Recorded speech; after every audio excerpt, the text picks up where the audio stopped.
So you're saying they will be able to have like a monthly subscription. That's right. They pay a monthly fee for access to the water. That's right. So like, give us an example. How does that work? So you have this farmer who was subscribed to your system. So how is it working? Yeah, so we go into a community first, oddly enough, because we're in the Barasa unit, the Barasa shop. We start with the Barasa.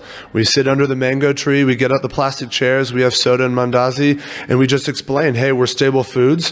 What are your challenges with farming? Universally, the number one challenge with farming is inconsistent access to water and a few others. And then we say, great, would you be interested in hearing more about a solution that can provide you 12 months of the year of water, and you don't have to pay for anything up front? People are obviously very excited to hear about that. And then we do, more one-on-one meetings, and we get signups. Let's say we'll get 20 or 30 signups, and then we start building the infrastructure. So we get a big pump, we do a main line, solar power, reservoir, drip lines, the whole thing. And then once we do the install, we say, okay, we're not turning on the water until you pay. You pay the rate based on your acre, larger acre, obviously larger fee, and then we turn on the water, and then you get a water certain number of days per month, and it allows you to have 12 months of the year of irrigation, which allows for all those benefits I mentioned before. No worries about drought, no worries about flood. You can do 3 cycles a year. You can do high value crops, and you can plant on the off cycle so that you can hit the market when the prices are highest. Yeah. So I imagine like someone has already signed up to the service. So then what happens? Like, let's say it's harvest season and maybe the farmer doesn't have the markets to sort of sell those produce and maybe have the enough capital, yes, to actually repay for the subscription. What happens? Yeah, Brian, great question. So one of the things that if you ever go to like any startup conference, there's always a conversation about how starting up a business, especially in a slightly less developed area of the world, we're not talking about Sweden or Tokyo here, you have to do multiple things. So when we started, we were like, you know what, we'll just be able to provide the water and then everything else will take care of it. What we quickly realized is that what you've just asked is a really important part of closing that loop. So we provide the water. We also do market offtake as well, if the farmers want us to. If the farmers have their own buyers, they've got their own trucks, whatever it is, no problem.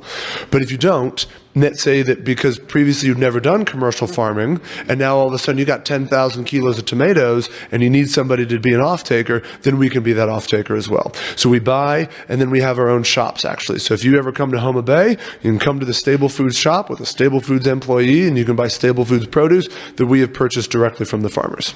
Wow.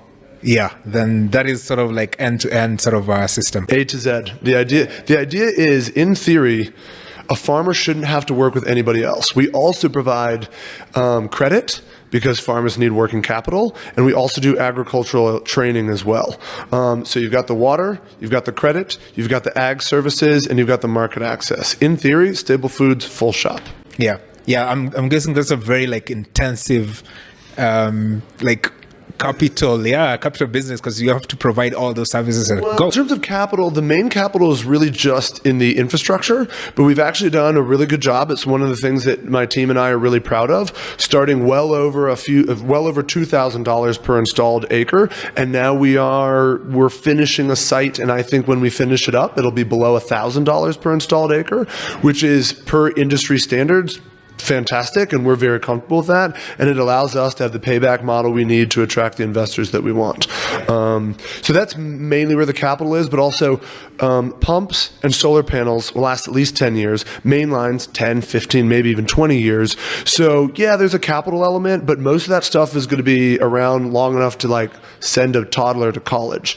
You know what I mean? So not too much that needs to happen after that. Also, we only do solar pumping systems, and so the operating cost also is quite minimal once the installation is complete. Yeah. So I'm also guessing like the scale sort of effect. So the more you're able to do the less the cost will be. That's right. Yeah, it turns out there are high economies of scale with solar pumping systems, and for the mainline systems, those are the main elements that are costly. And so, if you go from 10 to 20, 20 to 50, 50 to 100, you just get lower and lower capex cost per acre. So that is the strategy. That is the play. Okay, makes sense. So talk to me a little bit about the technology part of it, because once someone has subscribed to the model, like, is there a technology that you're using behind it that is helping the farmer, maybe in terms of disease or in terms of climate? is there any technology you're employing behind it? Absolutely. So first and foremost, Stable Foods is a business model innovation, right? We didn't invent solar pumps and we didn't invent drip lines, but we are bringing that stuff to farmers that never otherwise would have been able to access or to afford it themselves. So our first innovation, although not tech, is drip lines, because most of the farmers, I assume that you know, use furrow irrigation, the flood irrigation, right? And whereas drip lines are far more precise, so you can have, depending on the crop, between 10 and 30% higher seed count, which then leads to 10 to 30% higher yield, which is what everybody wants. So that's number one. And then in terms of the tech that we are employing, so we are employing solar powered and cellular controlled valves, so that we can just by a push of a button on a phone, you can turn the valves on and off, which allows us to provide better water access, and it also allows us to reduce our overall costs, which of course then allows us to provide better services to the business. And we haven't started, but we're about to start incorporating drones to do aerial analysis. Drones can help us estimate yield. They can help us identify areas where maybe our irrigation isn't being complete, and in some cases they can even identify pests and diseases. And if you want to spend a little more money on drones, you can even do foliar sprays and pesticides and herbicides through the drones themselves. So that's going to be really exciting. And then in addition, we're creating a platform that links our farmers to us, and then us to our downstream customers, the mama and boga and the buyers, so that we can basically have one sort of seamless network, so we know exactly sort of in real-time demand what we need to have at any given time.